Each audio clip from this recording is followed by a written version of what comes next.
First on BBC One, Premier League football in Match of the Day with Desmond Lynham.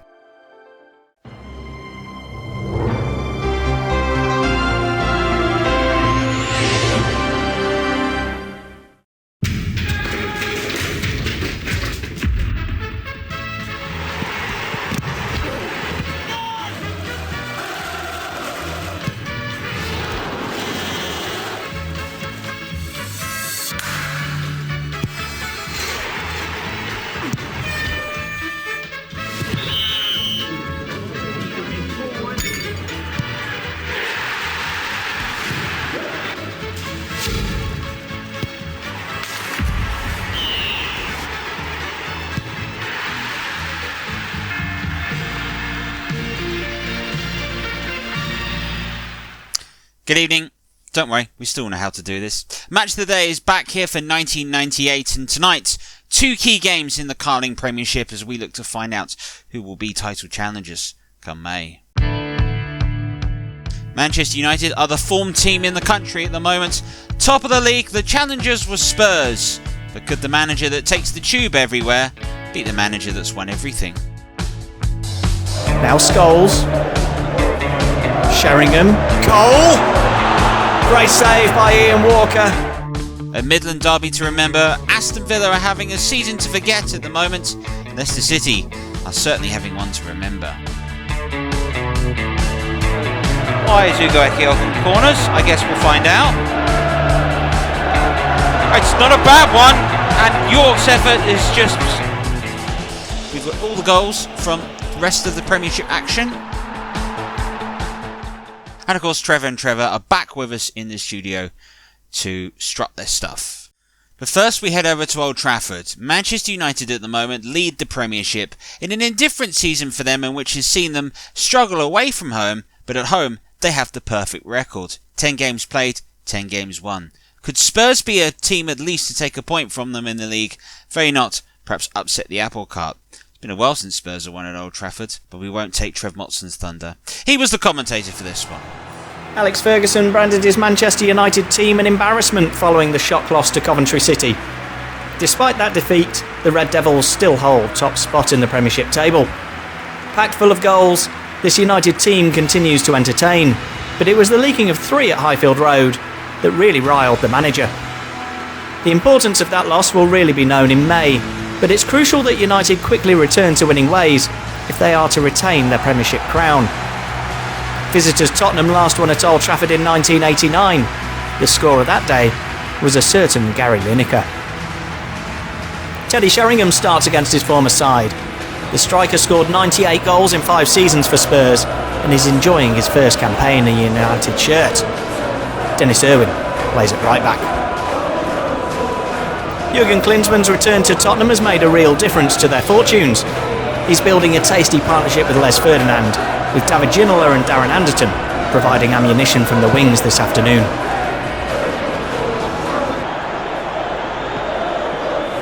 Nicky Butt, playing so well in the continued absence of Captain Roy Keane. Irwin, now Scholes. Sheringham, goal! Great save by Ian Walker. It's taken United 2.5 minutes to have their first shot on target. It was Andy Cole with the effort. It's a really good save by Walker in the Tottenham goal.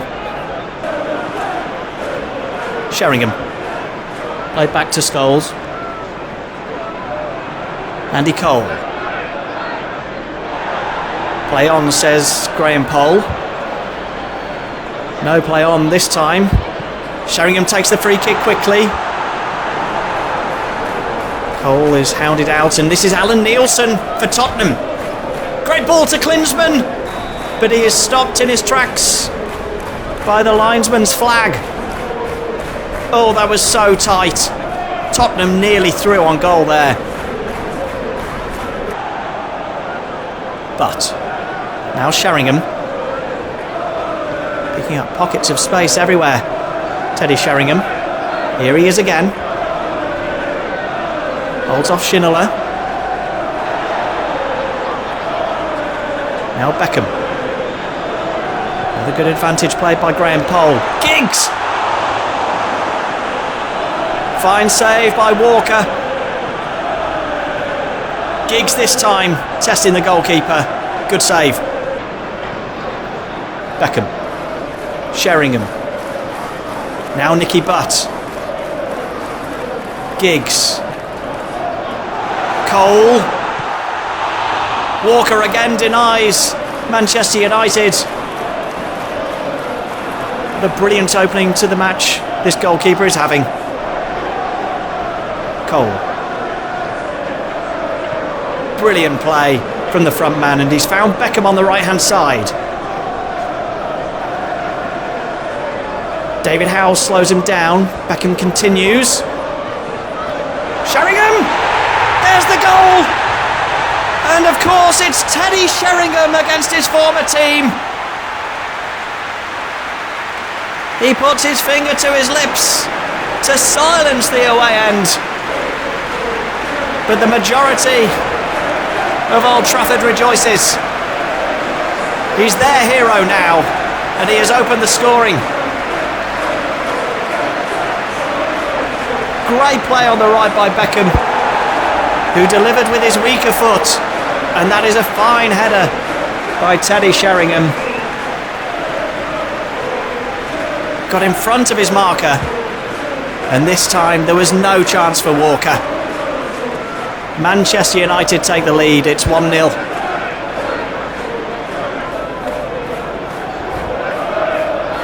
Anderton for Tottenham. Now Ferdinand. Continues his run. There's Ferdinand. United headed away. Carr picks up the pieces. Now Howells. He's got support. That's wasteful by Howells. Well, despite Ian Walker's best efforts, Tottenham are behind at the break. It's Teddy Sheringham. Who else with the goal? The league leaders looking to retain top spots are 1-0 up. We saw so little from Tottenham in that first half. What can they do in this second period? Well, immediately they've given the ball away to United. This is Andy Cole.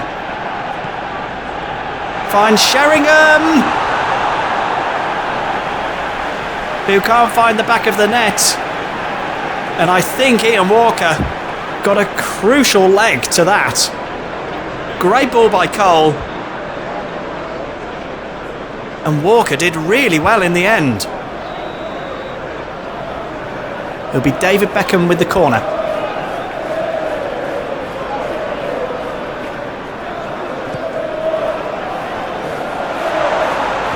Scholes!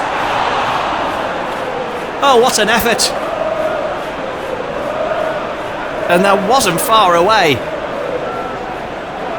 The ball fell to Scholes, and acrobatically he just misses the target. Klinsmann. Lovely flick out to Ginola on the left-hand side. Ferdinand! Oh, that's a smart save by Schmeichel. He's done ever so little all afternoon, but he was alert there to deny Ferdinand. Sheringham. Now Butt. Cole. Good block. And Beckham gets to the ball ahead of Tottenham. Sheringham. Another good save by Walker.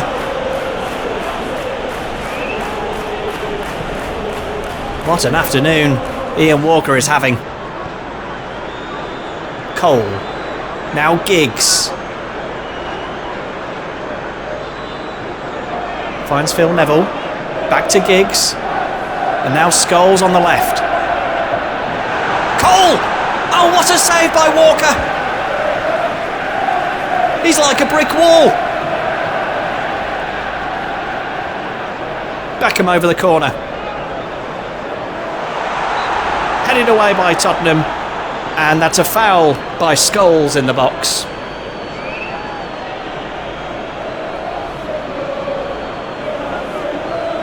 That could have been very painful for Darren Anderton. Glad to report he is up and walking away from the incident. Giggs. It's been all Manchester United this afternoon, but still only one goal to show for their efforts. Giggs. Sheringham misses the target this time. It's his goal that is the difference so far. Giggs' cross met by Sheringham, and he probably should have done better.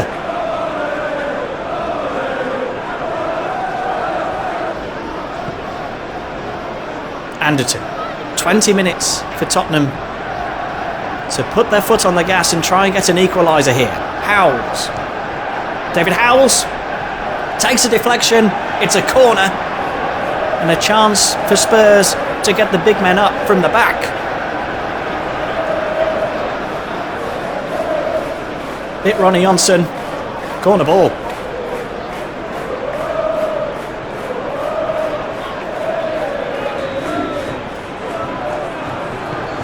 Nielsen takes it short. This is Stephen Carr. Punched away by Schmeichel. Comes to Nielsen. Anderton. Tried to find Carr on the right. Comes back to Anderton. United looking a bit nervy now. Howells! Straight down the throat of Schmeichel. But all of a sudden, Tottenham are creating chances.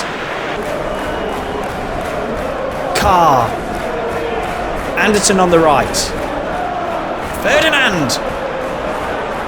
Couldn't direct his effort on target. And as the minutes tick by, so do the chances. There are 5 minutes left for Tottenham. United grateful for that one drifting harmlessly wide.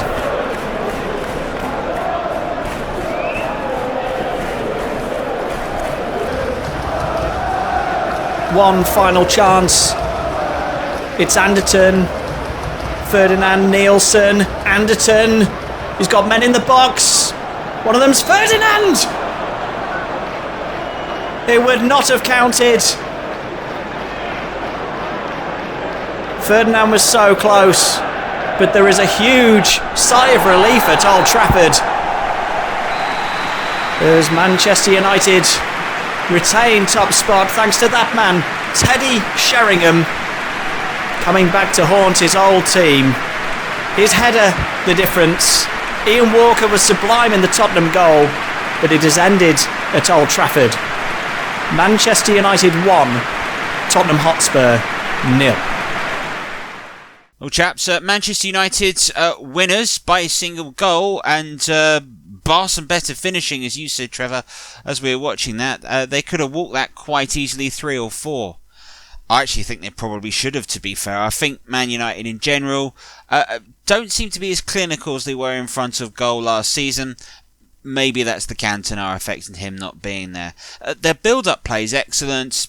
It's with pace, it's with width, it's always an intent to always try and score and break the opposition down, and brilliant moments of quality and link-up play. It's just that final finish just seems to be lacking from them, and we've seen it a few times this season, but I think here today 1-0 certainly flatters Spurs. Well, Trevor, Manchester United, that's 11 home wins in a row this season. They're absolutely infallible at the moment. What's making the difference for them, particularly at home, would you say, at the moment? Oh, I think Old Trafford is potentially acting as a bit of a 12th man, but that's to be expected for them. There's a real fear factor to a lot of sides which have come here at the moment, and I kind of think as we go through this season, that's going to be a factor which we will see. I think as we get some better sides come through to the tournament, and I don't mean that to sound too disrespectfully, but you know, you look at some of those sides, the Chelsea, the Arsenal. there's a chance that this could be an important moment for Man United. I think for Manchester United to win the Premiership this season, it's their away form they've got to fix at the moment, because I think that's a little too inconsistent. But at home, they are an unstoppable force. And sometimes, we've had at Anfield, you feel so comfortable playing there, you feel invincible, you feel like you've won before you've already gone onto the pitch. Well, Trevor, we've got to talk about Spurs here though today, and Jerry Francis has gone, Christian Gross has come in, and has much changed really? Well, they certainly seem to be getting a hold of the game and definitely trying to sort of play a more expansive passing game than what they were playing under Jerry Francis. It was very direct and with width. I don't think injuries have helped, but I think Klinsmann and Ferdinand are starting to produce a very tasty looking partnership. It's just, I think in the midfield, I think they're struggling slightly. As good as Nielsen and Howes are in terms of how hard they work, I think there's a little bit of lack of quality, particularly with their final third. So it could be something that needs to be done in the transfer market potentially that may be able to give Spurs that edge. Defensively, I think potentially they might be struggling ever so slightly with who they've got in rotation. Gary Mabbott, I don't know how long he's got there, and you've got Sol Campbell's an excellent player, very much so. It's just I think he needs a regular partner with Sol Campbell to really help the side. Well, Manchester United's win, how did that leave the other sides fighting for the Championship? A roundup of all the goals starting at Highbury. It seems to be a week of cup final replays. This one, of course, the famous 1972 one. But the goal difference in this one was perhaps a lot closer than what was seen before. Vieira got the opening goal for Arsenal, but Leeds United responded. Jimmy Floyd Hasselbank's effort did strike the post. He was quickest to react in a Tony Adams-less Arsenal defence. But there was a winning goal that arrived for Arsenal. Quick thinking by Dennis Bergkamp, clever by Ian Wright. That sort of finishing like that, they should be fine against Port Vale in the week, shouldn't they? Right, the Crazy Gang and the Culture Club. What do you predict this one going like? Well, how about a little bit of an old-fashioned cup scramble and a German getting the opening goal? Karl-Heinz Riedler perhaps had his best game since his move from Borussia Dortmund. He was able to pounce on the first goal and was able to get the second. After great work from Danny Murphy and Robbie Fowler, Rob Jones's cross was flighted up perfectly, and unmarked Karl-Heinz Riedler perhaps struck one of the easiest goals of his career as inconsistent Liverpool got back to winning ways again. Well, this looked like a potential banana skin for Manchester United, but it wasn't for Chelsea, that came out with a fantastic performance, especially when Babayara's cross was brilliantly headed in by Gianfranco Zola for Chelsea to take the lead. Frank Leboeuf won't want to watch this. This late challenge on Dion Dublin made the easiest decision for the referee in giving the penalty. Up stepped Gary McAllister with his usual shuffle. De Hoy went the right way but couldn't get there quick enough, and Coventry were level. But Chelsea continued to make good plays and good runs forward, and Dennis Wise was able to find space and a very emphatic finish to make it 2-1 Chelsea. With the captain on form, so did the rest of the side, and eventually a finale goal was brought, and it was none other than Gianluca Vialli. Touch the control, Marcus Edmond may not want to see that again. A delight for Chelsea, who are back to winning ways and challenging for the Championship. Blackburn Rovers know if they are to remain challengers for the FA Carling Premiership, this is the sort of games they need to win. But this was a performance that showed you that perhaps the dangers of Derby County, especially when Dion Burton got the opening goal. And it was 2 not before long before Colin Hendry made a mistake, hustled off the ball in the end by Dean Sturridge. His brilliant finish gave Tim Flowers no chance, and before Blackburn could blink, it was 2. Rovers did get one back into the game. Without Sutton and Gallagher, they relied on Gary Flickcroft to find the room and toe-poke the ball home for 2-1. But there was a chance for a deciding goal to arrive. Darryl Powell, representing Jamaica in the World Cup, was able to get the better of Colin Hendry, representing Scotland. I'm not sure they'll meet in France 98, but still, Derby County, good winners here. Well, wins for everybody but Blackburn Rovers. Would you say Blackburn Rovers potentially out of the Championship race, possibly? To be honest, I didn't really put them in it to begin with. I think they had a very good run last season, but I think in truth, if I'm honest with you, I've got to hands up and say Chelsea, Arsenal, Manchester United, the titles between. Well, the title won't be between Aston Villa, it was 1981 since the last time they won that, and Leicester City. The best they ever managed was runners-up back in 1929. Definitely don't remember it. But here though today, this Midland derby is a side that is in form versus a side that isn't. And surprisingly, it's Aston Villa the side that isn't in form. There's pressure on Brian Little to try and turn Villa's fortunes around. Leicester, current holders of the League Cup though, looks like they could comfortably keep themselves in confident Premiership status for next season. Your commentator at Villa Park for this one is Trevor Davis. Well, 5 points and 5 places separate these two Midlands clubs. And in both, superiority matters more. But for Aston Villa, they are just hovering 5 points above relegation. Leicester City could be set to survive again over the next remaining 17 games if they can get themselves realistically 10 more points, as Martin O'Neill said. A second consecutive season in the Premiership awaits. For Aston Villa today, changes are made with Stan Collymore past fit to return and Dwight York partner him up front. Mark Draper takes the place of Lee Hendry. As for the back line, Steve Staunton is once again preferred to starting in the back three. Leicester City have Emil Heskey fully fit, partnering the informed Tony Cottee. Izzet and Steve Guppy will support on the middle. Robbie Savage comes into the middle to partner Neil Lennon. Here's Draper. It's a clever ball. Nelson does well to keep that under control. Crossing opportunity. Elliott's header down to Guppy. Then unable to clear it to Muzzy Izzet. Here's Kamak. Izzet. Time on the ball for Leicester, who have yet to really threaten Mark Bosnich in the Aston Villa goal thus far. Villa have had more of an urge forward, but yet to really force a save and anger from Casey Keller. This might be an opportunity for them to do so. In fact, he'll get nowhere near it. And Stan Collymore finishes halfway through the first half.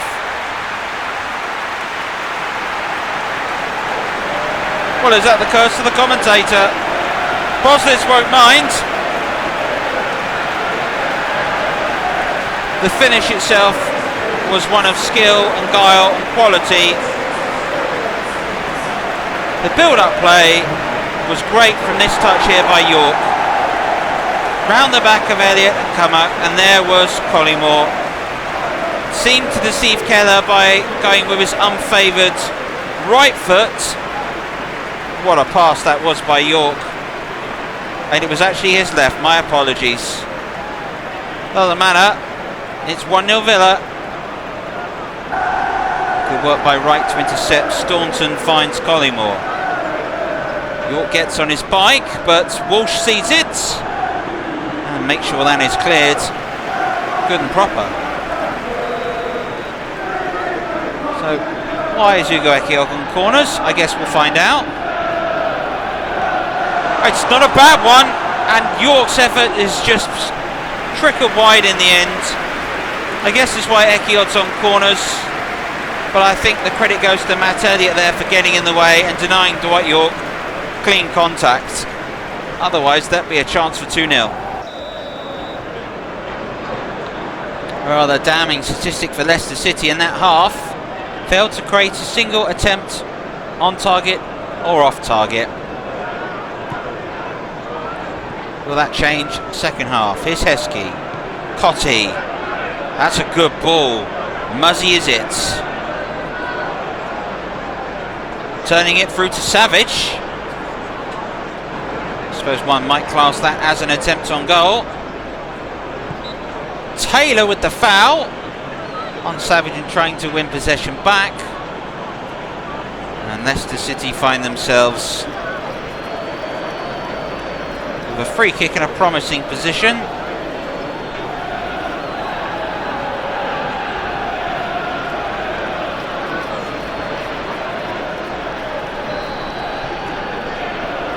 Muzzy is over this. Oh, that was brilliant! That was brilliant! Mark Bosnich has yet to touch the ball. We've played 48 minutes. And you see the frustration on Gareth Southgate's face, because out of nowhere, a sublime free kick from Muzzy as it has levelled the match.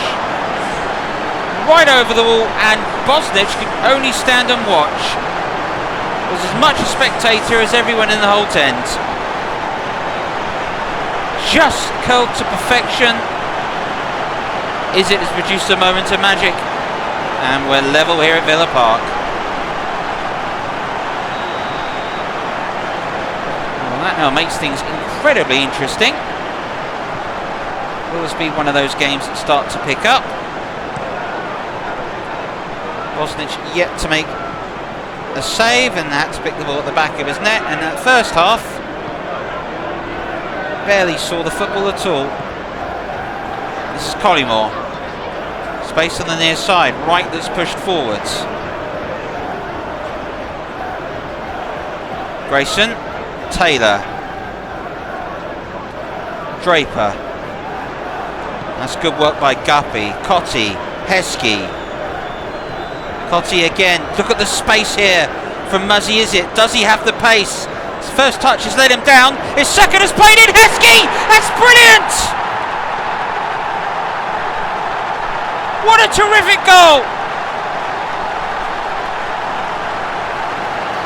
Aston Villa look utterly stunned. No more so than the goalkeeper. Muzzy Izzet, when he saw the pass, we've got to credit Cotti for seeing the run, but Wright had let Cotti charge into space, and the ball threw it into Heskey. With one moment he seems to just take half a touch, and after being out for the past 6 weeks, finishes sublimely. Taylor. Fernando Nelson has some space. It'll be a corner. Quite get the ball under control as quickly as he would like. Grayson and Taylor in the area. It's towards Grayson, and he got a lot on it but couldn't direct it downwards. And against his old club, doesn't quite get that as much as he'd liked. But that's a better response from Aston Villa. Grayson again. That's a clever ball. Here's Alan Wright. Not been able to get the first time cross in today, Aston Villa. Wright again to Taylor. Collymore! Oh! Great save! Suddenly Stan Collymore found half a yard. He's got the effort off. Lovely little shimmy away from Walsh. That's an excellent save from Keller to parry that away. Alan Wright with a corner for Aston Villa. Oh, just taken off the head of Taylor. It comes to Collymore. It'll come to York! Oh! And it just goes narrowly wide. What a chance. It was a good initial header away from Walsh. Collymore does well to keep it alive. York tries to swivel on a sixpence. Is it again? Savage. And the referee will pull play back. And I think Grayson's, they might have to admit that's been coming. He's left his foot in a few times. Savage. Here is it again? Lennon. Oh, I think, what has the referee gone through here? Lennon here, well, he was caught. It was a late challenge there by Taylor. Whistle went early. So Muzzy has already scored one blinding free kick today. And he's done another! Goodness gracious, that is fantastic. Leicester have doubled their money and are 3-1 ahead. He's just curled this one perfectly round the wall. Bosnich has flung himself across, but for the post it could be 4. Bosnich is still yet to make a save. Izzet has his second and sits on the verge of a hat-trick. York was also over this. It is Ekiok. It takes a deflection off the wall, and that's easy for Keller. Well, a change out wide. Fernando Nelson's off, and Lee Hendry comes on, the young man.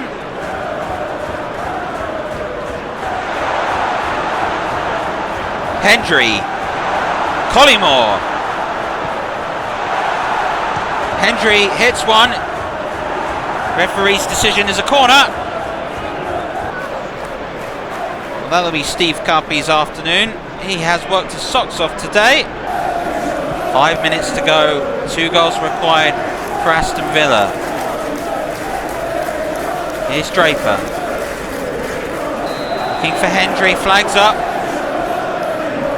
And I think that'll compound some frustration and possibly how far Stan Collymore was off as well. Aston Villa here today have been undone by the brilliant performance of Muzzy Izzet. 2 sublime free kicks and a wonderful assist through to Emil Heskey. And Aston Villa have got to wonder what went wrong at the half-time break. Because in the second half, Leicester City have come out and completely outplayed them. There'll be a lot of frustration for Brian Little's side, but Leicester City and Martin O'Neill have pulled off a little mastermind. They've won this by 3 goals to 1. We spoke at half-time, and I said that we cannot play like this anymore. It's bananas to see us play, and everybody agreed that we would play better. And Muzzy found more room out on the wide and was able to break, and it did everything. It was a good performance. Well, the manager was very happy in the end with that turnaround. The ultimate game of 2 halves, really. It was astonishing that really Aston Villa just got so much wrong in the second half. I think one of the factors that Aston Villa have got to realise is, Muzzy Izzet, 2 fantastic free kicks, but I think it was highlighted more in the counter-attack goal for Emil Heskey. I think one of the things that's they've really got to try to do is Southgate and Ekiok, for me, lack of protection. There's a little bit of lack of confidence, I think, for this play, and I think that was the key to it. We've got to talk about Muzzy Izzet. Not many people knew about him, but what a game he had really today. He was brilliant today. I was so impressed with his ability, his touch, his control, his passing range. It was all phenomenal. It was top class. I was very, very impressed with it. His free kick technique I absolutely love. It's not quite David Beckham's that's real sort of like trying to sort of like slice and sort of get it to curl in. He's looking to whip it as he can, and he doesn't need a huge sort of run up, and I think that's what catches out some players. But it was a class moment, class game, and yeah, I think Izzet was a class above. Well, what does that do for Aston Villa and Leicester City? Let's have a look at all the rest of the games in this weekend in the Carling Premiership. The big relegation 6-pointer finished goalless in the end. Southampton's best effort was his brilliant free kick by Matt Le Tessier that struck the bar. But in terms of the best chance of the match, it arrived to Nathan Blake. Onside, his header agonising wide of the post. Sheer frustration in this one. West Ham United perhaps have had one of the better home forms of this season. They don't like travelling away from home. Barnsley at the moment seem to not like playing anyone in the Premiership. West Ham United with an absolute rout with Hudson getting the opening goal. And then a wonderful moment of improvised thinking from Paul Kitson. Hudson found his way through. Watson made the save. A finish from outside of the box. First time from Kitson. And it was 2. Now, we told you just how good this young Frank Lampard Jr. is. What about this? All the way past Moses, a brilliant finish past Watson. Half-time, the Hammers were 3-0 up. Neil Redfern was able to get a little bit of pride back for Barnsley. This brilliant free kick, which Manolo Klosko could get nowhere near, brought a little bit of consolation. But it immediately fired up West Ham to go and score another couple more goals. Paul Kitson coolly played through, got his second of the match. And in the dying embers of the game, from a corner, it turned out to be another one. A flick on by Ferdinand, a terrible mistake by Moses, and easy tap in for John Hartson. For West Ham United, one of the most emphatic performances they put in this season. For Barnsley, might be time to be worried. Everton will be delighted in this match because they finally got on off the bottom of the Premiership. But it wasn't without a farcical start to the game. Dave Watson's clearance striking Paul Gerrard and giving Crystal Palace the lead, much to the sheer dismay and delight of the home side. But a brilliant comeback by Everton, who played their best football this season easily, and it was all started by a great move and a fantastic finish by Duncan Ferguson to bring us level. And then the goal that put ahead was scored by Nick Barmby, who were able to farm the room past Andy Linnigan and the pace to finish ahead of Dean Gordon to make it 2. And then the deciding goal that would finish it all off was finished late in the match. Gary Speed found the room, Duncan Ferguson found the back of the net. The improvement in Duncan Ferguson's form can be directly linked to the fact that Everton are now off the bottom of the Premiership.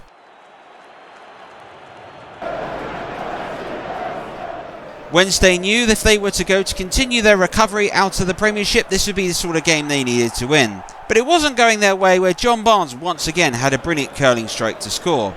So they needed a bit of brilliance to equalise. Step forward Paolo Di Canio. After Cernicek's initial save, Di Canio reacted quicker than anyone else to level. Then good news for everyone at England fans, Alan Shearer made his return from injury, but he couldn't prevent his side from winning the game. In fact, Jim Magilton was able to break 3 of the Newcastle United defence and finish home with aplomb. Wednesday, with a big win at Hillsborough, could do wonders for their Premiership survival. Newcastle United once again hit the old inconsistency button. So top of the league is Manchester United, 2 points over Arsenal and Chelsea. All 3 have got great home forms. Luckily all 3 are away next, and all 3 will be on Match of the Day. Liverpool climb back up to 4th ahead of Blackburn Rovers that drop a place. Newcastle United remain 6th, and Leicester, after their win, heavy heights to 7th.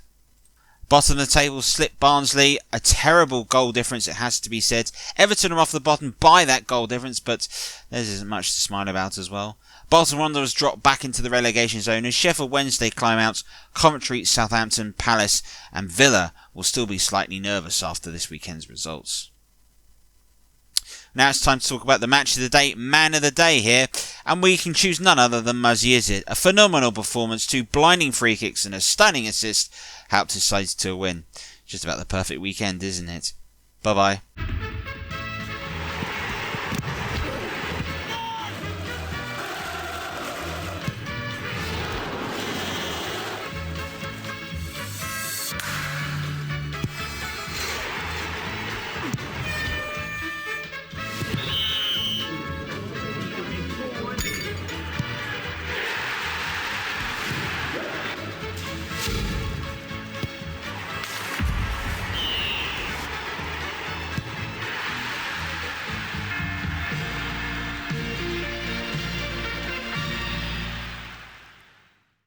Thank you for watching here this match on Trevor Sports. If you've liked it, please don't be afraid to like, share and subscribe to the channel. And if you do fancy it, head on over to Ko-fi. The link is in the description. Buy me a coffee for all the hard work. Further than that, make sure you enjoy more games coming up.